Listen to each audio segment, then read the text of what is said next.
tap, and we're recording. Welcome to episode 24 of Auto Off Topic. I'm Andrew. And I'm Brad.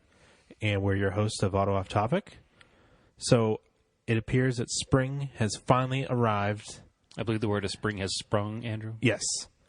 And it is super... yesterday was very warm in the 80s. It was probably almost 85 degrees out yesterday, which is unheard of for mid-April in Massachusetts. Mm-hmm. But we'll take it. I'm not complaining. I'm just saying it's unheard of. No, so it was really nice over the weekend. I didn't get to go for a ride because I was busy working on my floors. And I was on a roll, so I wanted to go. Just keep going on the floors. And I took the Galant out, pumped up the tires full of air, drove it about 20 miles to where I get my hair cut. And because I was like, oh, it's a good little ride on a Saturday morning. I filled it full of gas for the ride home. I got home, parked it, went inside, worked in my house. Then I was going to take it out that afternoon to run an errand. And it wouldn't start. Just sputtered, died. Every time. Yeah. Project Car Life. And it turns out... As again, we extol the benefits and the greatness of the reliable Mitsubishis that always fail on us. They don't fail that often. It just seems like they do because it's all we drive and we podcast about all the problems we have. Yeah. So every time that happens, we're like, oh. But then you got to realize that these are the problems spread across like 12 different cars. Yeah, and this fuel pump was brand new in 2012 when I put the car back together, and it only has like 30,000 miles on it. It was like a Bosch pump. So it was not a factory pump. It was an aftermarket pump? Yeah. Okay. Because the original one was missing from the car. Yeah, because it had the big hot rod drag race tank in it when you got it. Yeah. So it has all the symptoms that it needs a fuel pump. I actually haven't tested the voltage yet at the pump. Yeah, I'm sure. Got a chance to it. What else could it be? I'll do it tomorrow, and then, yeah, it's just, I might even have a pump hanging around. I'm sure we do somewhere. And I'll just pop it in, and it should be all right. It's probably, is it the universal style pump? Yeah, it just attaches to the hanger. Yeah, exactly. I think I still have an extra one from the Montero, which may be the same. But wasn't that a cheap one we just put in on the side of the road? It was, and then I bought a Denso one, and then the fuel pump hanger broke, and I bought a new fuel pump hanger, so it came with a pump in it. Oh, really? Yeah. Okay. So I saved the Denso one. Oh, so it's the same. And actually, I saved the cheap one, too. Yeah. So at least you can try it first before you spend the money. Yeah. Well, the Denso one's already out. Right. Or if it doesn't fit, then I'll just put that in the new truck. So I'm adding to my list of things that I preemptively fix now. Fuel pumps? Yeah, fuel pumps. Yeah. Alternators I have tested. Well, alternators are fuel pumps, and thermostats. Those are all the things you replace when you buy a new car. Well, yeah, and then on a Mitsubishi, I was reminded, since we talked about how the 99 truck was kind of hard to start. Okay. Josh from ADD reminded me that the coolant temp sensor for the ECU will cause an extended start. And I was like, oh, shit, I forgot about that. Yeah, that's always been on my list. I actually have, if you need them, the single-blade sensors in the glove box of the Sapporo. Yeah. Because I have extras of those because it's the same part number across Mitsubishis for years. Yes. So that's one of those things I've always And when the ECU doesn't know the temperature, it doesn't know how much fuel to give it. Yes. Yeah. So it won't give it enough fuel on a cold start, or it'll give it too much. Or to give it too much fuel. On a warm start. Yeah. They cause all sorts of trouble, and they're only like $20, $30. Yeah. Even for the OEM ones. I don't think. Even the OEM ones are a little more, but... I haven't bought one in a while because I stocked up a long time ago because it's literally the same part number across 25, 30 years of cars. Yeah. So I replace them all the time. Yes. Not the one for the gauge. That doesn't go very often. But the one for the computer goes a lot. Yes. That is a 2-wire one. The computer one. Yeah. Yeah. The single blade is for the gauge. Single blade's the gauge, yeah, sorry. I don't know why it has to have 2 independent ones, but it does. Just to make things more complicated. Yep. Which, when I was driving the Galant, the check engine light came on, and I noticed that the wideband O2 sensor was reading kind of funny. And I was like, oh, maybe the O2 sensor is messed up, because I did put a new one in. But it was reading kind of lean. So I'm thinking maybe it was a voltage drop that caused the check engine light to go on, and then it was reading lean because it wasn't getting enough fuel? Yeah, because the fuel pump was going bad. So maybe that's why it was acting funny. I don't know. I'll try a new fuel pump, and we'll see what happens. Sounds like it needs a new fuel pump. But my floor is almost done, so there's that. And it would be done if you didn't run out of nails. Yes. Which you probably could have bought if you had a fuel pump that day. Oh, that's the other thing. So it didn't. It died in my driveway, the most convenient place ever. It is pretty convenient. It died in my parking spot in the driveway, so I didn't. There was like no urgency to fix it, so and I just left it. There was no phone call to me to go, hey, come bring the trailer. I'm stuck on the side of the road in X. That's the problem. I have to fix it in the driveway here because there's such a hill. Like we wouldn't to bring it to my dad's house. We'd have to push it up my driveway into your. It's like I'll just back the trailer down the driveway if we had to. Yeah, but then we'd have to get it up inside the trailer. And we could use it come along. It would work out, but whatever. It's right on. Pump. It's right on top in the trunk. You can just change it. You don't have to drop the tank, so no big deal. It's definitely worth doing it right here in the driveway. Any of your cars have any issues, or you just drive them? Well, it's springtime finally, so the Colt is out of hibernation. Yeah, you got an inspection sticker? I went out, got an inspection sticker on day one. I had to tell them how to put a sticker on it, unfortunately. Why? Well, they tried to fail me for two different things. First, he told me that my tie rods were bad. Yeah. He had the car jacked up, and he was, shaking the wheel back and forth like they do. Yeah. And I had to point out to him that the reason it was moving, if he looked inside the car when he was doing it, was that the entire steering column was turning with the steering wheel. Oh, the steering wheel was not locked. The steering wheel was not locked, no. Yeah. So, of course, there's going to be a lot of play because it's completely unlocked and open. Yeah. So that was number one. And then number two, he said my turn signals didn't work. But the car wasn't running and the headlights were on. Yeah. So with the car not running and the headlights not on, there wasn't enough voltage in the system for the flasher to work properly. Okay. So, and I know that sometimes at night the flasher goes really slow when the headlights are on anyway and the car's running. But I was like, oh, turn the headlights off and start the car, and the directionals will work just fine. I know they work. I just use them to pull into your parking lot. Yeah. So, old car things, they're just little things you got to show somebody to get the car. You can get like a new electronic flasher. I could, but I mean, it works. Yeah. So I'm not really worried about it. I mean, I don't usually need my turn signals with the headlights on and the car not running. So this is true. I think I'm okay. So, but yeah, I got a sticker. I was happy with that, and the car is running amazing. We actually went to our first car show this weekend. Not we as in you and I, but we as in me and Joey went together. Our friend of the podcast. Mm-hmm. The UMass Lowell Riverhawks Car Club car show, which was at the UMass Lowell campus in their parking garage. So it was quite an event for our first event. A couple observations. Yeah. Car shows with younger crowds are always interesting. There was a lot of revving. Of course. Because it's in the parking garage. So. But that's been the same since we started going to car shows. I guess. It just seems we get older now, and the behavior stays the same. Yeah, I guess maybe that's what it is. Yeah. But the one weird thing that I did notice was this is the first year in the state of Massachusetts that the marijuana is legal. Okay. And it was super prevalent at this car show. Okay. Like to the point that it was obnoxious. And I don't know if that's going to be like the trend going forward now. I don't know why. Or if it's because it was college kids. Because it's the same as drinking and driving. Right.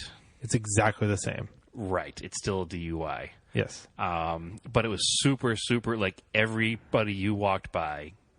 And I'm not trying to be like the police officer or like narc. the narc or like exactly. I'm not trying to be that guy right now, but it's a little obnoxious to be doing it heavily in public because it does smell, and I mean and you walk by it, and like a car show is like usually a family friendly event, and I was glad I didn't bring the kid because it was super strong and it was super annoying for a car show, and it was already like the air wasn't great because it was a car show in a parking garage. So it was already like exhaust fumes, and there was clutch smell, and a little bit of tire smell, and then vape clouds. Well, they're huge vape clouds. It was obvious anyway, but the super heavy, marijuana smell was quite overpowering and a little irritating at a car show. Yeah. So again, this is not a political thing. This isn't. Yes, it's good. No, it's bad. Whatever. It is what it is. No, it's very clear you shouldn't do it while driving.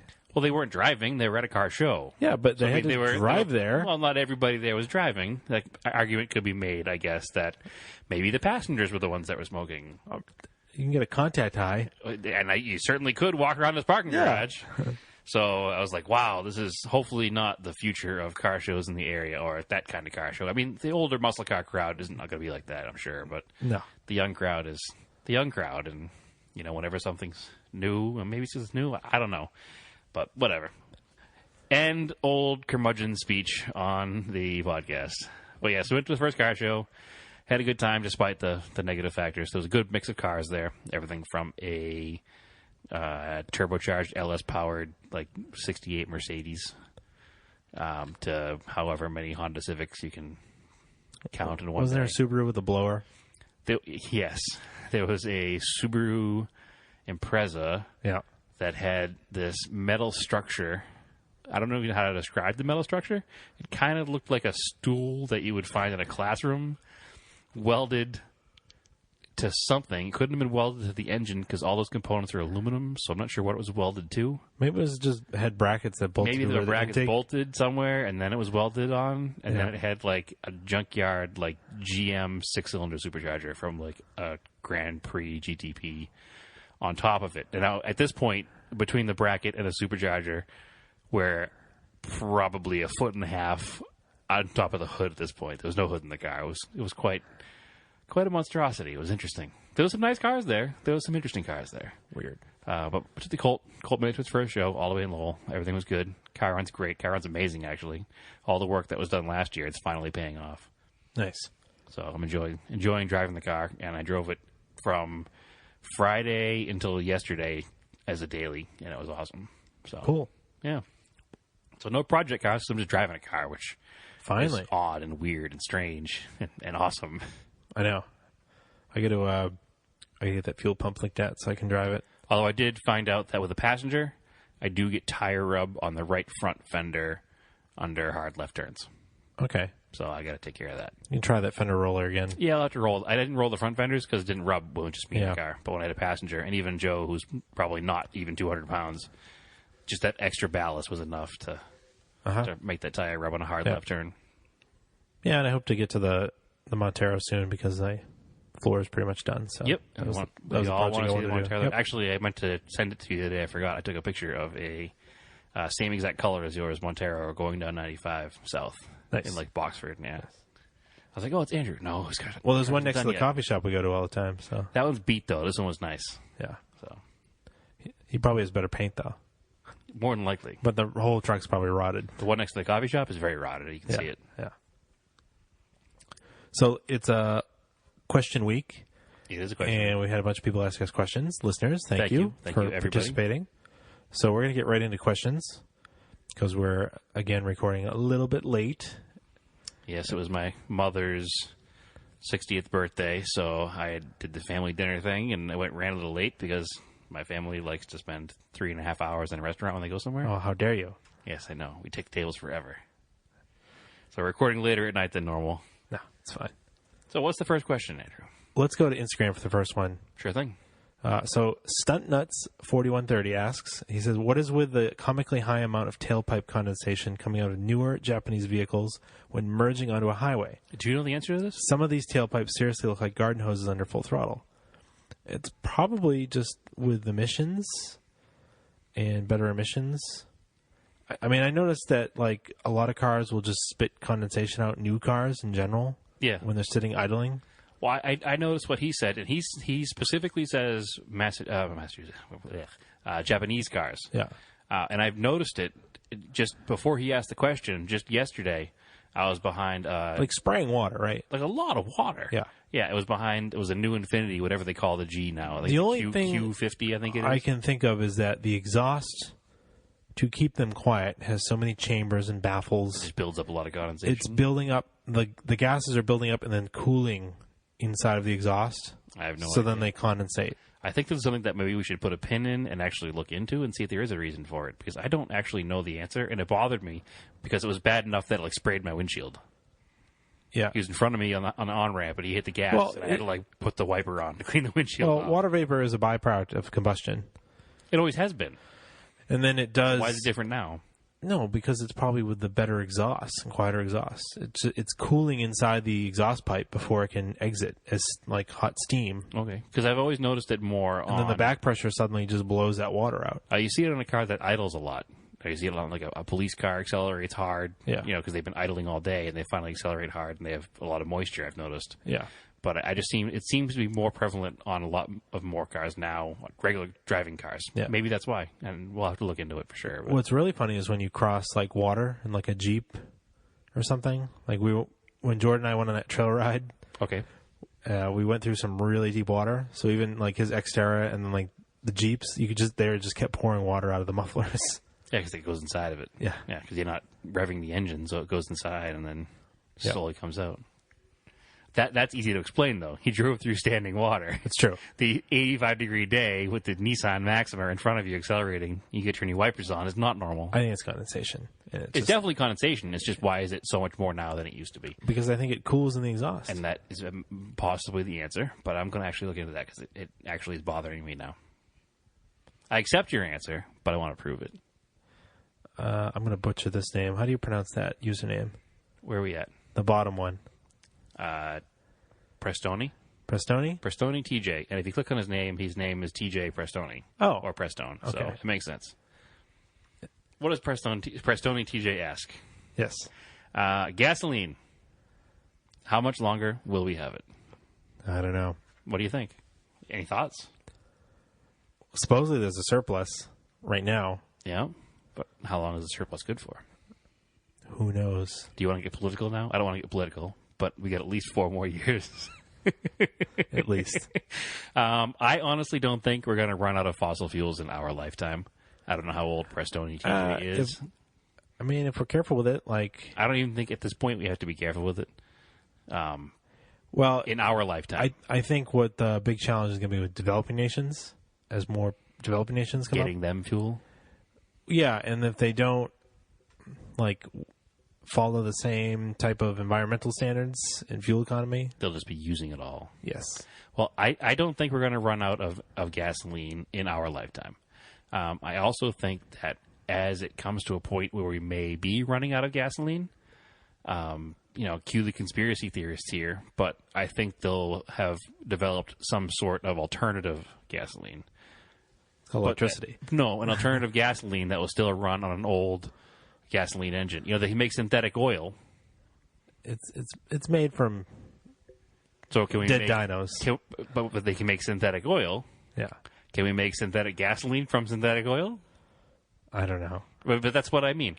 The way technology works and science works, the leaps and bounds that everything makes, maybe not from synthetic oil. That's oversimplifying the process, obviously. We have a friend who has a master's in chemistry. You should probably just ask him. He won't know either because he's not developing. His job isn't to develop alternative gasolines. Yeah, but he knows how it works. You might have a better idea than us, but I think that when it comes to that point, I don't think that we're going to see a replacement for the internal combustion engine 100% in our lifetime.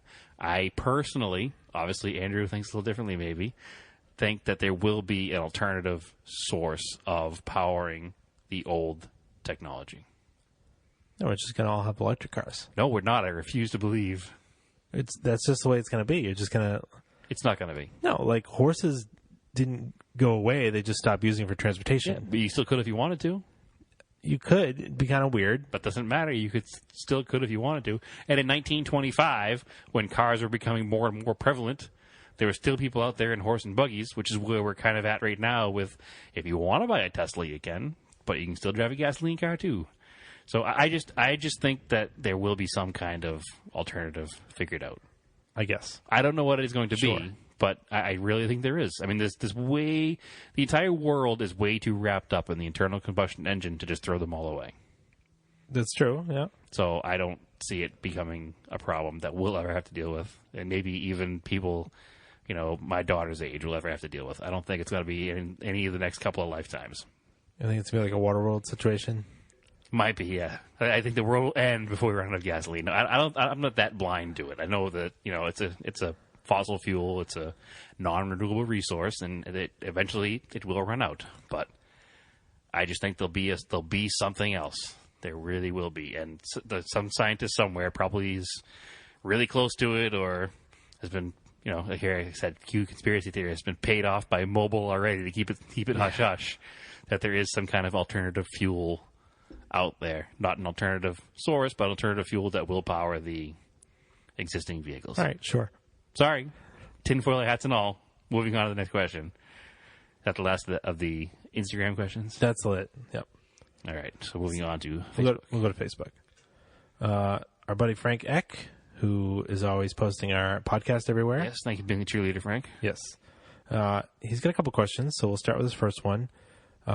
He's asking about the Smoky Mountains Overland Rally, or SMOR, and what's the difference between that and the rallying you guys do? Well, first, I think I want to point out that he says, how about a bit of a mention of the SMOR? Because I think he's a little bit involved in the organization of it, or at least he's he likes to campaign for them too. Okay.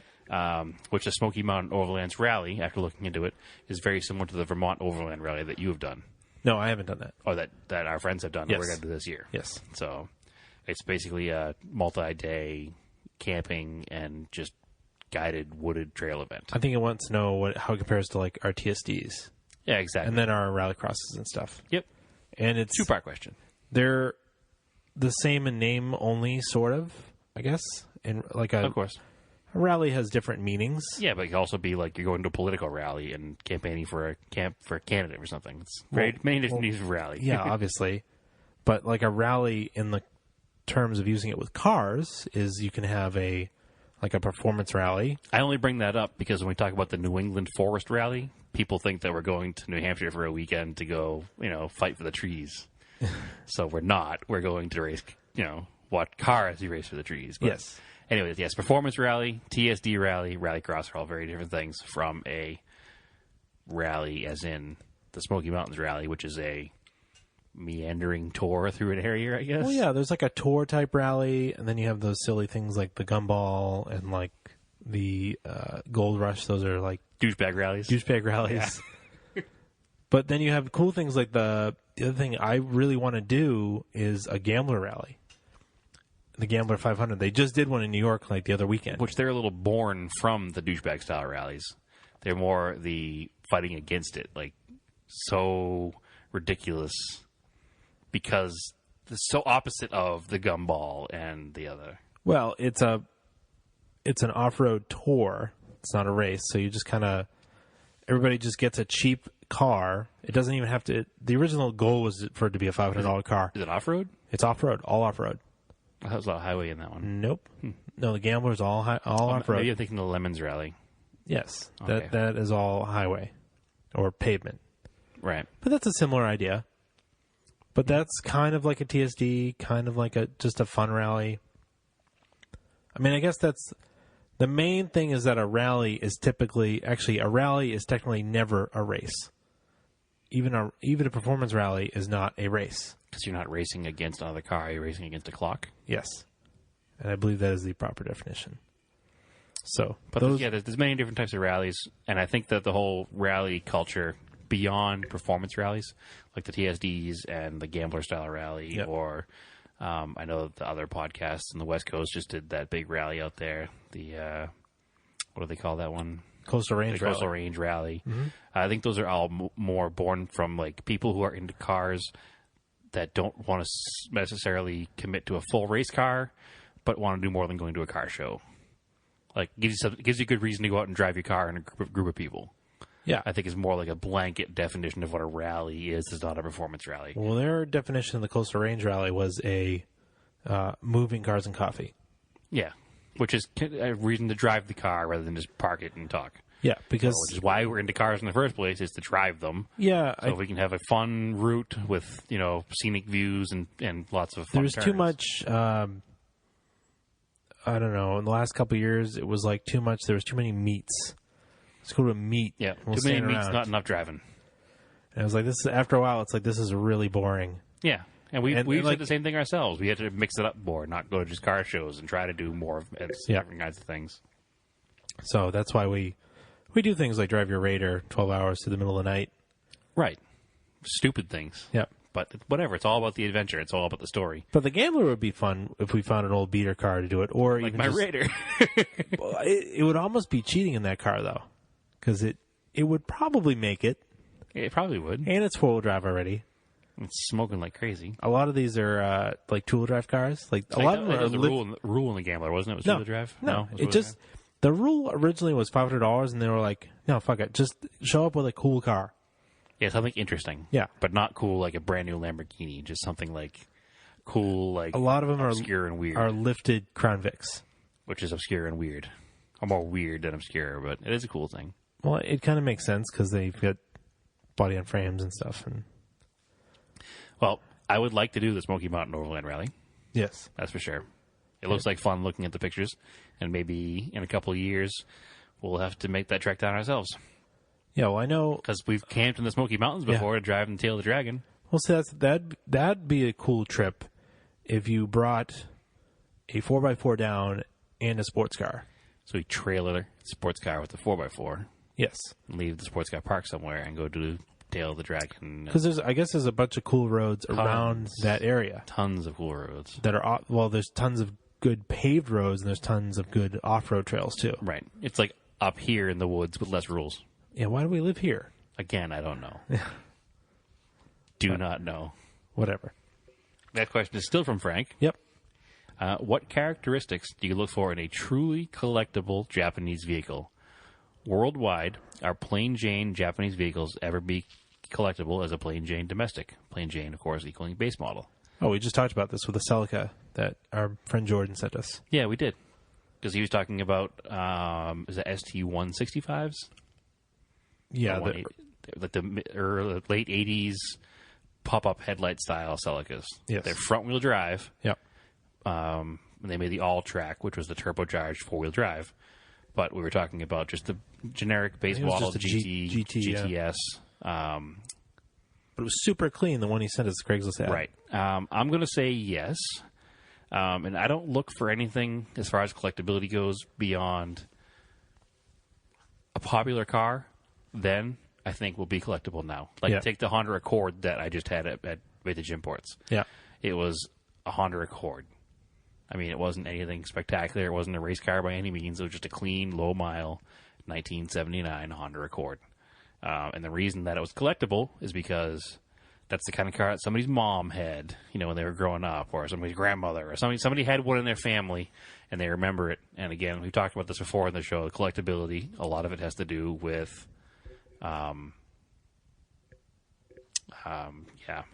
nostalgia, remembrance, memories. So I think that is the only thing that I look for is something that's popular enough in the past to have a small following now. Well, that car also had specific features that made that car very unique.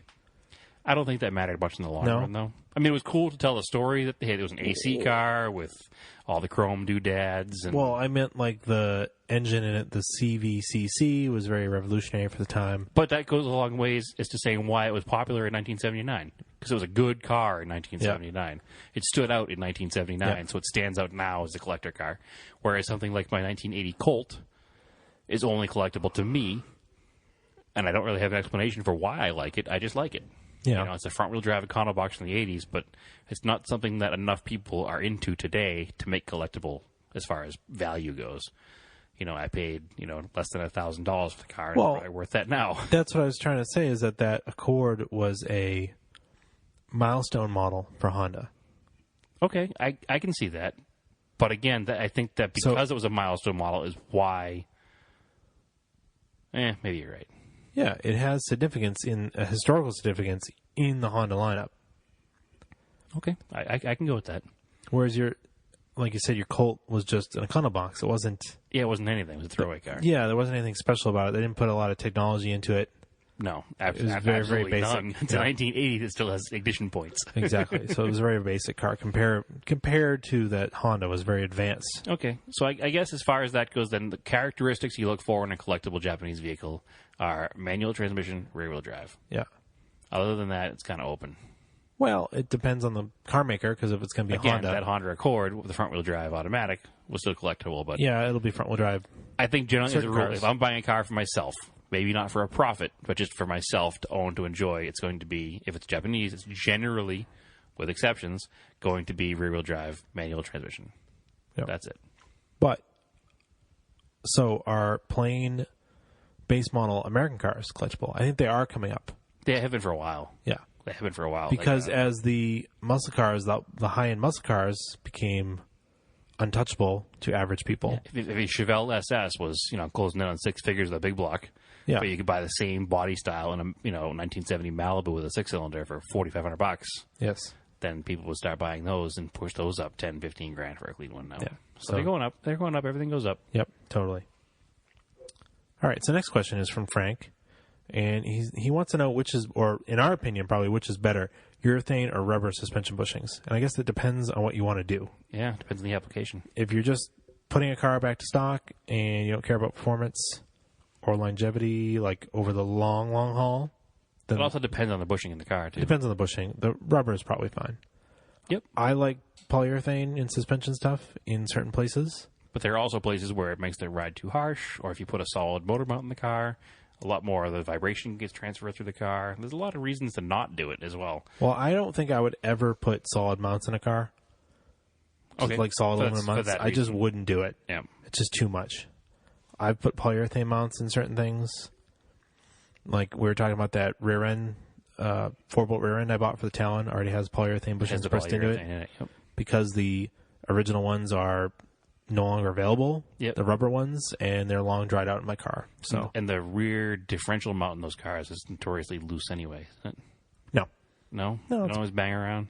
no, not really. You don't get too much of a clunk out of those. Maybe mine are just old and worn out when I had my car. Yeah, but like in the Galant, I didn't do this to the Talon yet. I've got only half of the motor mounts polyurethane because I've got the transmission one is polyurethane and the front roll stop I've got the polyurethane insert. Okay.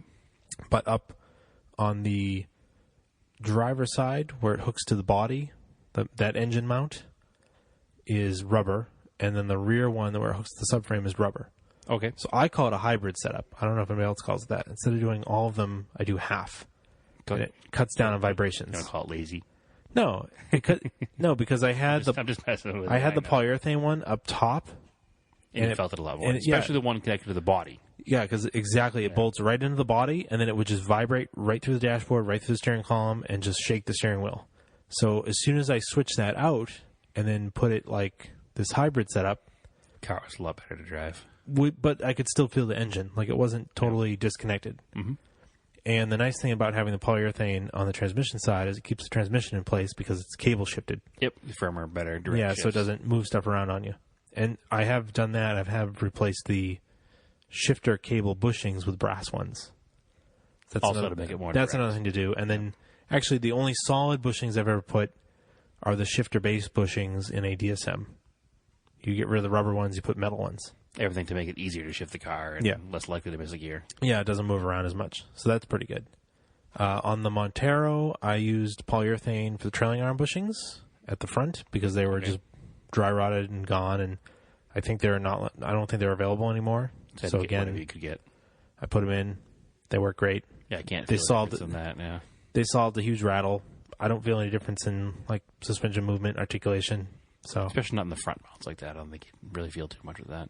well, it's where the arms kind of twist and It's a stuff. pivot point, but I don't Yeah. think it's really going to be as far as like there's no lateral movement coming out of No. there or anything. So, But and then I've got those like caster bushings in the Galant. That I'm gonna, those were huge, though. That's a big difference. yeah, those made a big difference. Yeah, There's a lot of play in that rubber bushing in the back of that and control that's arm. directly where the steering is. So, I mean, if your control arm is mounted, the more positive your control arm is mounted, the more positive your steering is going to feel. Yeah, so I Plus, like those those. gave it a little more caster too, Yep. so it made it a little quicker, So again, steering quicker. it depends on the application. Yep, they have their place. They do If it's a street car, not everywhere, but some places. exactly. If you could build a race car, by all means, go all out. Well, if you're going to build a race car, you're going solid. Yep, all out, go all out. Yeah, total track day. Yep. All right. So Jordan Mellum asks, he says, "Do you think the internet has created an echo chamber in which the minority of mechanical problems of X model car get blown out of proportion?" So I think that's like all of the Subarus need ringlands and Which is a horrible, horrible, terrible word. yeah, I don't even like that word. No. They just talk about piston rings, right? yeah. Why do we call them ringlands? I don't know why they call them Why ringlands. do only Subaru people call them ringlands? I don't know why. I don't either. They're piston rings. It's super annoying. It's like somebody on Nasdaq one day was like, these are ringlands. And then everybody just followed suit. I guess. Much in the way a lot of things happen on Nasdaq. I think anything gets blown out of proportion on a forum Oh, 100%. because, well, things get blown out of proportion on the internet. That never happens. Yeah, exactly. Because, one person will post and then another person will post about the problem and then 3 people out of 150,000 cars have had this problem, but since those 3 people were vocal about it, all of a sudden it's an issue. yeah. And it really, like, the oil blow-by in a lot of modern cars is very common, not just in Subarus, common in Audis. So you see that in Audis at work. It's common in a lot of things because of the CAFE standards. They've made the tolerances a lot looser. Oh, have they really? Yeah, to increase fuel economy. But the not as tight. byproduct is, so the engine's not running as tight, is that you're burning more oil. Interesting. And if you're not paying attention and you burn through all that oil, You blow your motor up. you ruin the engine. So So you're saying that my old cars are now every bit as good as a brand new Audi? they use just as much oil, if not more. Yeah, exactly. Excellent. I use about a quart of oil every 1,000 miles in the Blue Gold. Yeah, that's actually better. Better than a new Audi? Yeah. Wow, that's bad. There's some that are real bad. That's real bad. Yeah. But do they have dipsticks in the new Audis? there are no dipsticks. So it uses a lot of oil. It doesn't have a dipstick. No, it uses a lot of oil, and then the light comes on and tells you it's low. That seems like a horrible, terrible, no good, very That's bad just idea. the way they are. So are you saying now, in your professional internet opinion, don't buy an Audi? Or have we just blown this out of proportion on our own? No, they're fine. They're fine. Okay. Just keeping it. They're keep taking care of looking for it. oil, So yeah. it's a problem they know about. They take care of it. No, I think Jordan is correct, though. I think that it's definitely things get blown out of proportion on the internet I think. about cars, about anything in general. But as far as, Well, we've said before, DSMs get blown out of proportion. I think yeah, 100%. That's why we have this whole podcast to begin with. every goddamn To time talk positively about Mitsubishis. somebody posts a friggin' like a first gen for sale, like Somebody posted a somewhere. crank walk meme. Yeah, Yeah. like so done with it. Done. But the funny thing Triggered. is they don't even Stop put it. They don't even put it just for the first gens anymore. Now somebody's like, "Hey, bought a 2012 Galant." Somebody's like, "Crank walk, watch crank walk." It's like, no, stop. No, It's nothing to do with that anymore. no. It's only certain cars. It's only second gens. And it's only mostly the standard transmission cars. Yeah, But even then, not all of them. no. It was the 7 bolts. They had a weak thrust bearing. Yep, and It was actually a half thrust any bearing. of them that are still on the road have been fixed. It wasn't a full thrust bearing So get over it. that the 6 bolt had. So yes, things get blown out of proportion, and it's annoying. Sometimes there's a positive effect to it. Like you can buy a mid 2000s Porsche for $15,000 now Oh, it was the IMS because of the bearing. blown out of proportion IMS bearings. It's like I forget what the percentage of cars is that it actually affects, but it's pretty low. No, you just fix it. And you just fix it for $1,000 or whatever it is, and you can buy that car dirt cheap now. I mean, yeah, they're not the best Porsche all around, but that particular engine problem, Was it 996s? yeah, 996s. I like 996s. Yeah. I mean, they have terrible looking steering wheels and weird looking headlights, but I can get like over them. the headlights. I like them. I have no problem with the headlights. I would drive a 996. The I'd steering drive- wheel belongs in an F-150. You can't dispute that, but you can change that. Whatever. So it's fine. Fucking drive the shit out of a 996. Oh, yeah, of course. So what's the next question? That's your limit of swearing tonight, too. You said it like 4 times. Whatever. No, just saying. I checked the box. Listen. Explicit No, I'm just language. saying. I did have one listener contact me Oh, really? and say he appreciates the lack of swearing. Oh, okay. So we had to keep it on the down low for that one particular listener. 'Cause he's a good listener. It's late night. We're fired up. It is late night, and unfortunately, you can listen to this whenever you want. Yeah. Yeah. We didn't have any coffee tonight. We're fired up. So No coffee, no beer, not even water tonight. No. We're all done. The F-bombs must make your mouth water again, I guess. Yeah. I don't know. All right, Joey Archibald. moist. Do not say moist. I said it. No. Moist. Joey Archibald says, "Are we going to SEMA?" As he asks us every time he sees us, when are we going to SEMA? We're going to try to get there someday, but it's not really a priority in life right now. No. Are you paying for the trip, Joe? Because if you're paying for the trip, we're down. Yeah. But Mikhail. I don't know, Mikhail. Do you? Yes. Okay. Yep. He does. I don't understand the question. No, he does video. Oh, okay. This is shooting as in video and photography. Yes. Okay. And wait a second. I think he does a lot of dragway stuff, right? Doing the dragway stuff? Yep. Okay. I have seen his stuff before. Michael Visual. Yeah. Yeah. Okay. Yep. His stuff's cool. You look him up on YouTube, Michael Visual. Yeah, very There's good. a lot of local drag racing coverage, and I think a lot of Honda stuff. Anyway, he says, I missed out. When will you be shooting next to me again? Which obviously is reference to you because... Yeah, because I haven't been to like a local drifting event in a while to go shooting. That's usually where I run into him. Okay. I didn't go out all last summer, so maybe this summer. We were talking about that, I think, the other week. Like, you need to go just check one out. That drifting event. Yeah, I still haven't been. You're actually wearing a Club Loose North. I am. As we speak. I'm wearing the shirt right now. That's what... Seeing his question reminded me when I changed my shirt this afternoon, so I was like, oh, I'll wear that shirt during the podcast. So it's, Michael Visual? Yeah. Mikel Visual. Yeah. And he's got like a YouTube channel and a Facebook page and everything, and he does a lot of stuff. I know he's a lot of DSM guys know him too. Is he a DSM guy? I don't remember. Yes. Okay. Mm-hmm. I feel like I should know him more than I do, but I probably do know him, and I'm probably being a total jerk on air right now. I've probably met him 13 times. Anyway. No, that's the other thing we got to do is go to doing the dragway. Yeah, we got to do a little bit of everything. That's why when I went to the UMass Lowell car show, you were like, I don't know. And I was like, whatever. We just got to get out there and do more events. And I didn't even want him taking pictures. Well, to be fair, I was in the middle of a project, and I was like... No, 100%. Two things happened. You were in the middle of laying down floor in your living room, and the fuel pump went out in your Galant that day. Oh, that weekend. Yeah, so overall, you were like, done. I was like, I was generally annoyed that broke, and then I was like, well, I have this other project I'm busy anyway. Screw cars today. Yeah, I have this other project I'm getting done, and it feels good to just get it done, so I'll just focus on this right now. And you didn't miss out on much other than a carbon monoxide headache, so it's all good. Yeah. Last question of the day. All right. Kip Gettle. Real name? Nope, we won't say it. Kip Gettle. Would the new demon... This is your friend from... Pennsylvania. Yes. From the Imports of Carlisle that we talked about. He is, yes. We talk about meeting people, meeting friends down there, and make good enough friends to even come to your wedding. Yes. 8.5 hours away. This is him. Kip Gettle. Would the new demon make a killer touring car if proper mods are applied for aero and suspension? That's obviously a yes. I guess. I mean, it has... Overkill. It has more horsepower than American Le Mans car. What is it, 825 or 865 or something? I actually pulled up a thing with a bunch of facts on it because today was like a huge circle jerk. Yeah, today was definitely Dodge Demon Day. Yeah. Because they just released all the numbers today, that's why. Yeah, it's at the New York Auto Show. Oh, is that what it is? The New York Auto Show this weekend? Yeah. This week? I mean, it's a ridiculous car.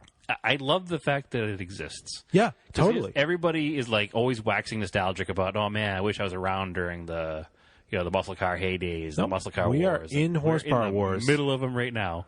And there was never an 800 plus horsepower car back in those days. Here's this. World's fastest quarter mile production car. Especially with traction. So the best ET is a 9.65. Is that at 140 miles an hour? Is that with the standard car, or is that with the $3,000 computer package you can buy for it? No, that's the standard car. Okay, because have you heard all the facts about this yet? I don't know. I know that it comes ready to bolt in a roll cage, and that you cannot run that fast at a track without a cage. Like right. The car is not legal to be run on a drag strip unless you run it slowly. There is a package you can buy, a computer for it. It's $3,000 from Mopar. Okay. And then you run race gas, and it makes 1025 horse. Oh. And it runs like even faster. Because from the factory, it's selectable. You can tell it that you're going to run on 91, or you can tell you're going to run on 100. But then there's another package you can buy. So you can get like 116 Sunoco or something? I don't know, but it makes like 1023 horse. From the factory, which is ridiculous. So the standard version is 840 horsepower, 740 foot-pounds of torque. It's more than my diesel truck as far as the torque number goes.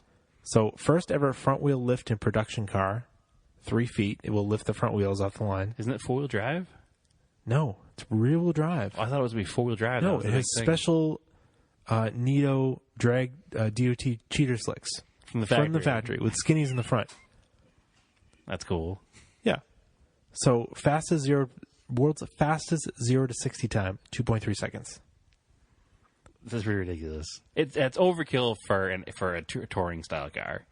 like a road course car. Highest But- G-force acceleration of any production car, 1.8 Gs. Cars are ridiculous. I love that it exists. It's like $100,000, right? I don't know what it is. All I know is that they'll never be cheap, ever. No, because they'll be a limited production And, car. I mean, they're just like, So the Hellcat's never be cheap either. what do you do with it? You just win cruise night? You Pretty roll much. up with your Hawaiian shirt in this thing? and That's just why I park read it? that somebody made a joke about a Hawaiian shirt earlier, but the fact it only comes with one seat. And I forget where I was reading it. It was some friend of ours' Facebook page. But apparently you can option in the seats. You can option a second seat, but the way, but but for $1. It only costs it's you only $1. Yeah. But whatever the person said on their post, it was, and I'm not going to take credit for this because I read it on one of our friends' pages. I don't remember which one it was, but it said you'll need that one seat anyway because your wife left you a long time ago for wearing that Hawaiian shirt out every day. So, yeah, I don't know who it's for other than it's just for winning bench racing, but actually having numbers to back it up. Well, But none of these are going to be used anyway. They're all going to be bought, they're gonna have put away, in 20 put years. under a cover. These things, it's going to be like Dodge Demon with 20 miles pulled out of barn, and you're like, who the fuck cares? Yeah, exactly. Well, it's like a turbo Trans Am now. There's so many of those that has been bought brand new and restored, and it's like you can buy if you wanted to buy a less than 50-mile turbo Trans Am from like 1989, 1990, whatever year it was. You literally have like 15 or 20 to choose from. Oh, really? Yeah, there's so many of them. What was the other day with those two Buicks? Were they're the Grand same thing. They were Nationals? dealer mileage Grand Nationals. Somebody just put in a barn somewhere and just didn't touch. And then the reason that they got attention was because they went listed on eBay for buy it now like $275,000 or something What? stupid. Yeah, and they weren't even cleaned off because obviously for the barn find you need Yeah. to leave the dirt on it now. It has Is to the be thing to dusty. do, which Yeah. is stupid. The stupidest trend I've ever heard. But, I mean, yeah. I mean, this Demon thing is cool. Like, it's cool because of all the tech that they put into it. Yeah. Well, I love the launch control setup it has, where instead of being a computer launch control that Oh, it has a trans brake. well, it has a trans brake, but it also has the valve on like a wastegate that like partially opens when the car is still standing still and closes slowly as the car gets traction. So it's a mechanical launch control. Yeah, so I appreciate all the tech that went into this car and the Oh, engineering. 100%. Like, I love that it exists. That's really, really cool. But, I mean, I don't think you'd really enjoy driving it. Oh, I would enjoy driving it. You'd enjoy driving it I mean, it's a burnout machine. Yep. But so is a Hellcat for Yeah. $30,000 less. I think even less than that, you can get a Scat Pack, and it's still Still a burnout machine. really Yeah. fast. It was like 400 or 500 horse or something like that. Yeah. Listen, these cars need this kind of horsepower because they still weigh as much as the Titanic. So, I mean, they're big friggin' cars. But so is Dodge, like, just the nuts company? Like, they just I think so. I mean, I don't know how else to explain it. I mean, who else made a Viper? Dodge. Who else made a Prowler? Dodge. it was Plymouth. Chrysler Corporation in general. Technically, a Demon should be a Plymouth too, shouldn't it? No, that was Dodge Demon. Dodge Duster. Okay. Yeah. But whatever. I mean, it's Well, there's the Jeep Trackhawk. Trackhawk. Or was it Trailhawk? I think it's Trackhawk. Because it sounds dirty. No, I think it's a Trailhawk. I think it's Trackhawk. There's a new The Jeep. Trailhawk and a Trackhawk. There's a Cherokee coming out that has the Hellcat engine. There already is a Trailhawk, which is something else. Yes. And now there's going to be the Trackhawk, which is going to be the Hellcat motor and a Grand The Cherokee. 707 horsepower Jeep Cherokee. So, but also, they used to make the SRT-8 Jeep Cherokee, which is also stupid. Basically, they took whatever anybody else did and were like, we're going to do it better and faster. So Chevy came out with the Camaro COPO car, the Copo Camaro, Yeah. like 2 years ago. And Dodge was like, well, we're going to make the Demon, and we're going to make your Copo obsolete. And Mustang came out the Cobra, the King Cobra, whatever it was, the Shelby. GT350R.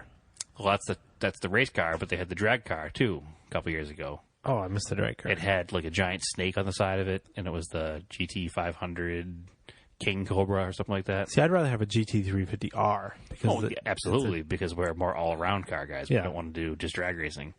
But I appreciate the drag racing specials that are coming out because they did in the 60s and 70s too.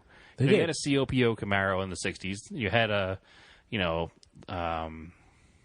what do you call it? A Chevy 409, a Biscayne with, Yep. or you had the Ford Thunderbolts, Yep. which were, fiberglass hoods, fiberglass fenders, ridiculous big motor in a small mid-sized car. So things existed in the past too. And the difference is back then They were all bought by drag racers, driven hard until they were obsolete, and then disappeared. Yeah.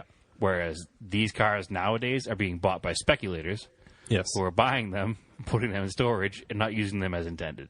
Nope. So it kind of sucks. Well, but whatever. I guess you can't change people. So no. And then it's... when you market something as collectible, it will never be collectible, is basically what it is. Whereas in the 60s, they weren't marketed as collectible. They were marketed as, hey, you want to go fast? This is what you buy. Basically. So, and now they're being marketed as limited production, collectible. So that's like, like I said, if it's marketed as collectible, it won't be collectible because everybody will buy it and save it. 40th anniversary Corvettes, they're the same way. There's tons of them that have no miles on them because... Which ones are those? The maroon 93s.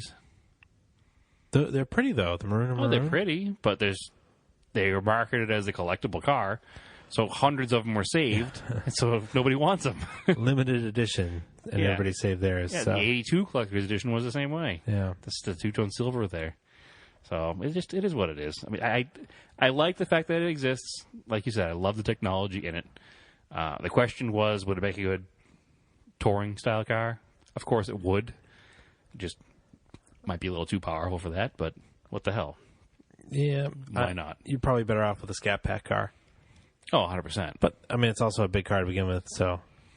Well, part of me wants to do, like, the neon green Sam Posey Challenger from, 1970, but...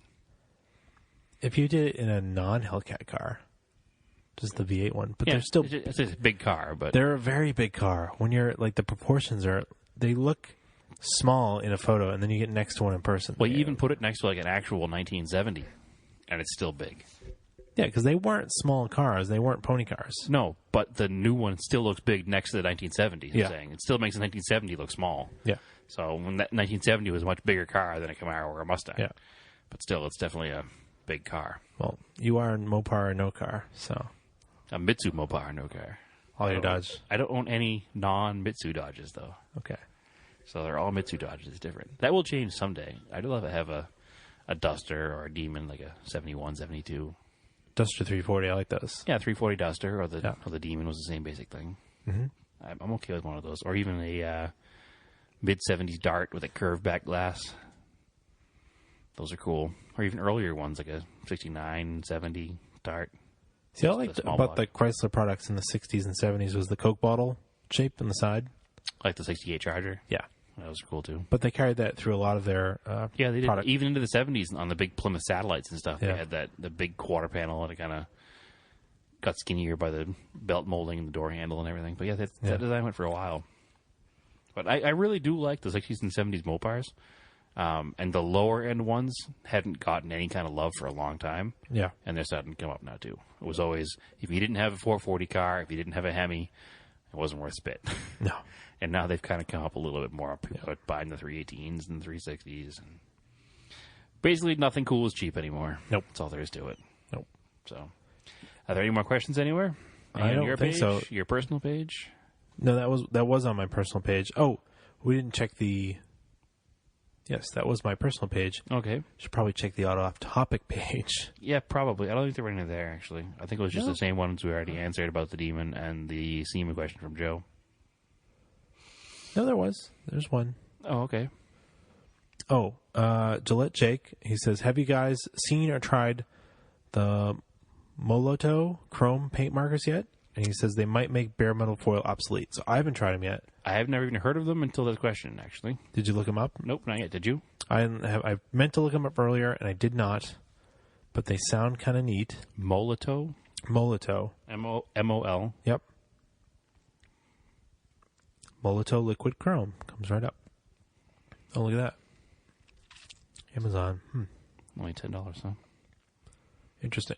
Yes, this is not a very interesting podcast talking about No. it like this, but I do like the concept. So this is obviously for scale project cars. Yes. Doing chrome trim versus painting chrome trim. We usually use a bare metal foil product, which is basically an adhesive backed What I've chrome used foil. on a couple things for doing engine blocks and exhaust And metallizers. is not what's even better than metallizers is the Alclad 2 paint. Oh, yeah, yep. So you have to paint it over like a primer or a gloss black. And I've seen people use the chrome version that you paint over gloss black, and it looks really, really good. It looks like chrome. You spray it out of an airbrush. Okay. I've seen people strip kit chrome, paint the pieces gloss black, and then do that. And, it comes out really well. So, well, just looking at the images on Google for this Molotow Chrome, this particular 356 kit was done with it, and it looks like bare metal foil. It does. Yeah. So I might have to look into this because I hate bare metal foil so much. And if I can have a pen that I can just draw it on with, I'll be much happier. You might still have to mask, but it'd probably be easier. Easier than dealing with chrome metal foil. And it's about the same price as chrome metal foil. Yeah, so it was $10 for a thing of it. All right, we'll look into that, Gillette. Yeah, thank you for that one, Jake. Sounds good. Since we didn't bring any coffees or water, my voice is starting to go, so I think we're going to call this one. Well, I've been here sitting here for a good long time anyway, so it's a good length. All right, so thanks for listening. Thanks for asking us questions. Yeah, we appreciate the participation.